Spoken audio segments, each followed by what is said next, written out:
Assalamualaikum warahmatullahi wabarakatuh.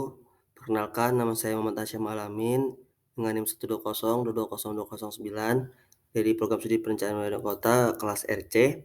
Di sini saya akan menjelaskan materi dari mata kuliah Perencanaan Wilayah. Adapun materi yang akan dijelaskan yaitu adalah pembangunan wilayah berdasarkan pendekatan teori klaster.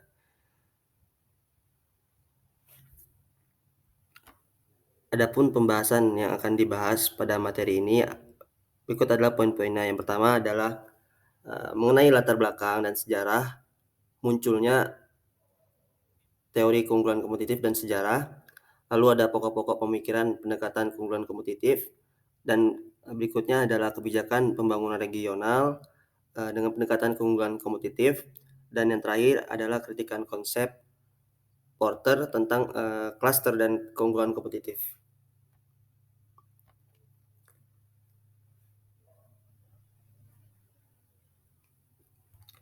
Masuk ke yang pembahasan pertama adalah mengenai latar belakang.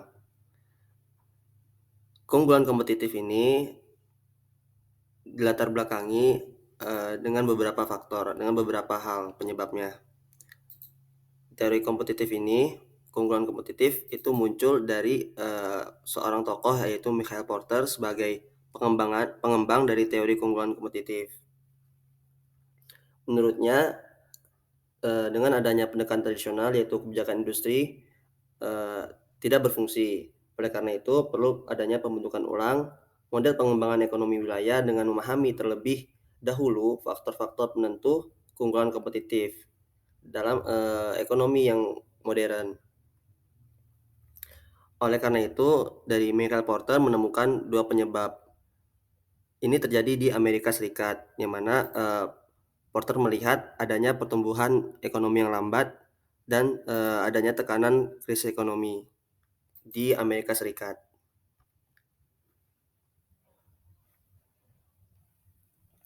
Selanjutnya adalah pokok-pokok pemikiran pendekatan keunggulan kompetitif.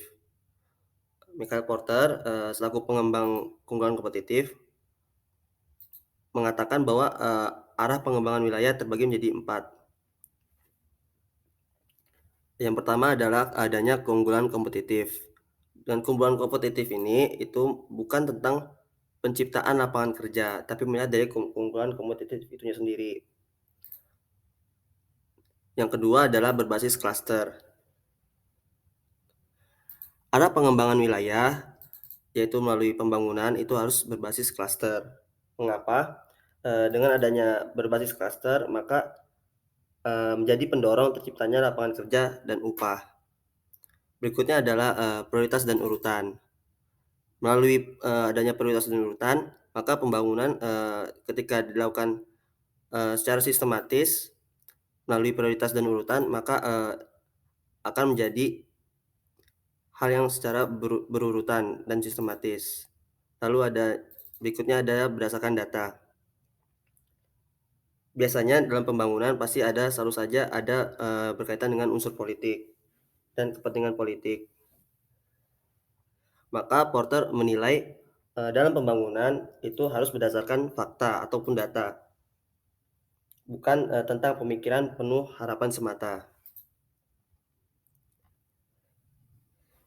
Setelah mengetahui arah dari pengembangan wilayah, Porter menyarankan untuk pengembangan regional itu fokus pada pengembangan keunggulan kompetitif.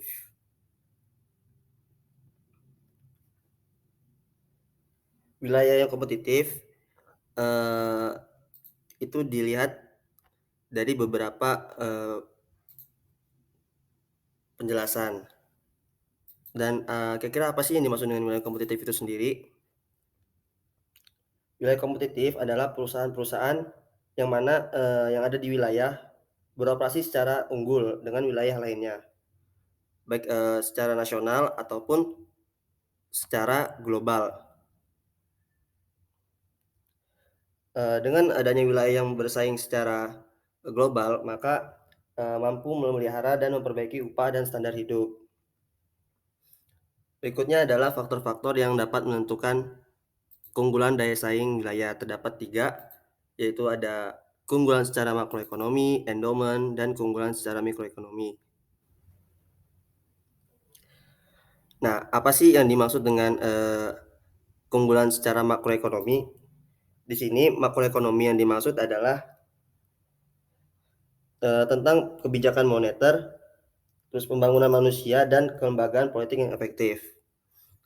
Dan untuk endowment itu sendiri itu berkaitan dengan alam yang ada di wilayah tersebut, baik berupa lokasi lahan, kesuburan tanah, iklim, sumber daya alam, bahkan pemandangan alam menjadi faktor dari endowment itu sendiri dari wilayah yang menjadikan penentu keunggulan daya saing wilayah itu. Berikutnya itu adalah keunggulan secara mikroekonomi. Untuk mikroekonomi itu sendiri adalah kualitas lingkungan, pengembangan klaster, kecanggihan strategi dan operasional perusahaan. Untuk mencapai keunggulan kompetitif, Porter mengusulkan adanya teori klaster. Apa sih yang dimaksud dengan teori klaster itu? Nah, untuk teori klaster adalah merupakan kelompok perusahaan yang saling berhubungan secara geografis ataupun secara langsung dengan dan kelembagaan yang saling berkaitan dalam bidang tertentu. Ini dilihat dengan adanya hubungan kesamaan dan hubungan yang saling melengkapi. Nah, untuk klaster itu sendiri dilihat secara lingkup geografisnya itu berkisar dari suatu daerah, negara bagian atau bahkan satu kota untuk menjangkau wilayah sekitarnya. Biasanya teori klaster ini dilihat juga dari adanya kaitan jarak di mana informasi, insentif, dan efisiensi lainnya terjadi.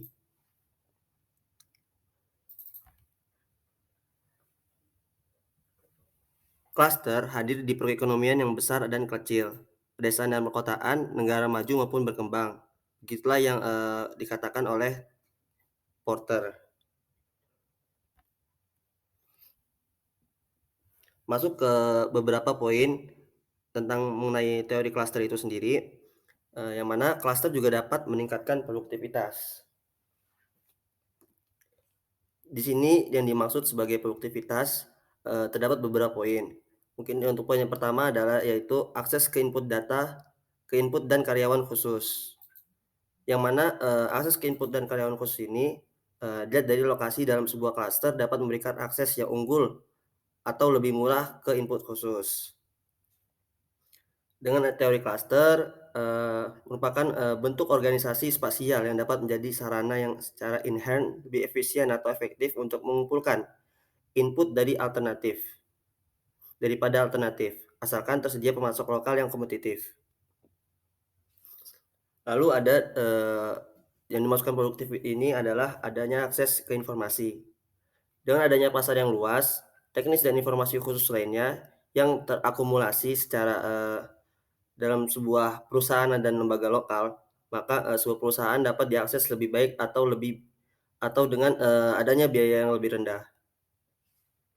Dengan adanya akses ke informasi, klaster ini dapat memperoleh informasi tentang kebutuhan pembeli saat ini adalah merupakan kasus khusus dalam manfaat informasi klaster. Berikutnya adalah klaster dapat meningkatkan inovasi. Apa sih ini maksudnya klaster dapat meningkatkan inovasi? Perusahaan klaster seringkali dapat membedakan antara tren pembeli yang lebih cepat daripada pesaing yang terisolasi. Biasanya sebuah perusahaan dalam sebuah klaster itu lebih cepat mendapatkan komponen bahkan layanan, mesin dan elemen lainnya yang diperlukan untuk mengimplementasikan inovasi. Nah, untuk itu dapat dilihat dari bentuk lini produk baru, proses baru, atau bahkan model logistik baru. Untuk poin yang ketiga yaitu adalah klaster menciptakan bisnis baru. Bisa nggak sih kira-kira klaster dapat menciptakan bisnis baru? Nah, untuk bisnis baru ini dilihat dari bentuk klaster yang ada daripada di lokasi terisolasi. Bisa dilihat daripada kantor pusatnya. Nah, untuk bisnis baru ini dilihat dari bujukan untuk masuk masuk sering lebih besar dalam klaster, karena adanya informasi yang lebih baik tentang peluang. Nah, dengan adanya keberadaan klaster ini menandakan bahwa di klaster memiliki peluang. Peluang seperti apa? yaitu adalah, di mana individu yang bekerja di suatu tempat itu lebih mudah merasakan kesenjangan baru dalam produk, pelayanan, ataupun bahkan pemasok untuk diisi.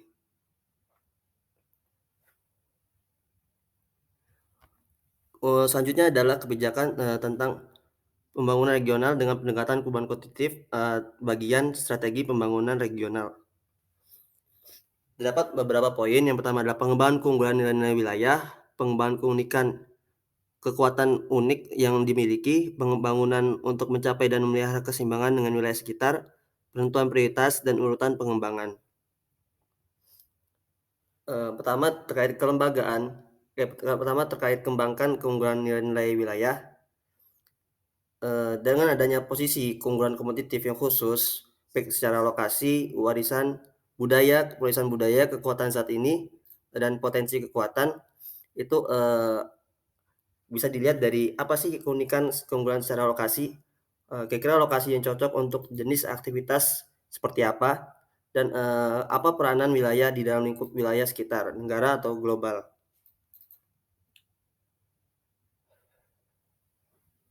Nah, untuk pengembangan kekuatan unik yang dimiliki, itu bisa dilihat dengan, adanya elemen-elemen iklim dan lingkungan bisnis yang unggul dan unik dibandingkan dengan wilayah lain.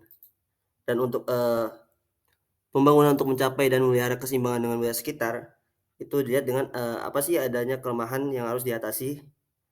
Nah, dari beberapa poin tentang strategi pembangunan regional, itu akan, melahirkan, prioritas dan urutan pengembangan untuk pengembangan, ekonomi wilayah.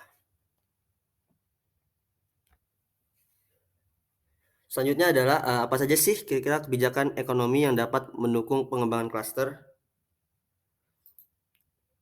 Nah, untuk, kebijakan ekonomi yang dapat mendukung pengembangan klaster ada beberapa poin. Bisa dilihat dengan adanya pengumpulan dan penyebaran informasi terkait ekonomi, bisa juga melalui promosi ekspor, adanya informasi regulasi, promosi investasi asing secara langsung, kebijakan ilmu pengetahuan teknologi, serta pengembangan faktor spesialisasi dan kecanggihan.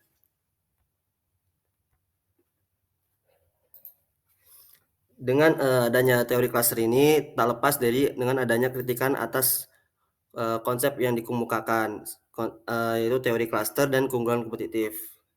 Beberapa tokoh yang terkenal, mengemukakan, atas kritikannya tentang teori ini, yaitu pertama dari Martin dan Shanley, menjelaskan, bahwa teori ini sebagai teori yang sangat kacau melalui konsepnya. Secara, skala level klaster membentuk, mengoperasikan, dan memperluas belum ditentukan dengan jelas. Dan menurut Duranton, konsep klaster secara teoritis ambigu, bahkan, manfaat pengelompokan terlalu terbatas. Menurut, O'Donnell, tidak adanya kejelasan apakah dan bagaimana daya saing dapat bersifat teritorial. Dan menurut Bristow, bahwa peningkatan produktivitas dapat mengakibatkan hilangnya pekerjaan dan dampak yang merugikan pada ekonomi lokal dan regional. Oke, mungkin sekian yang dapat, saya sampaikan terkait materi keunggulan kompetitif dan teori klaster, kurang lebihnya mohon maaf. Terima kasih. Wassalamualaikum warahmatullahi wabarakatuh.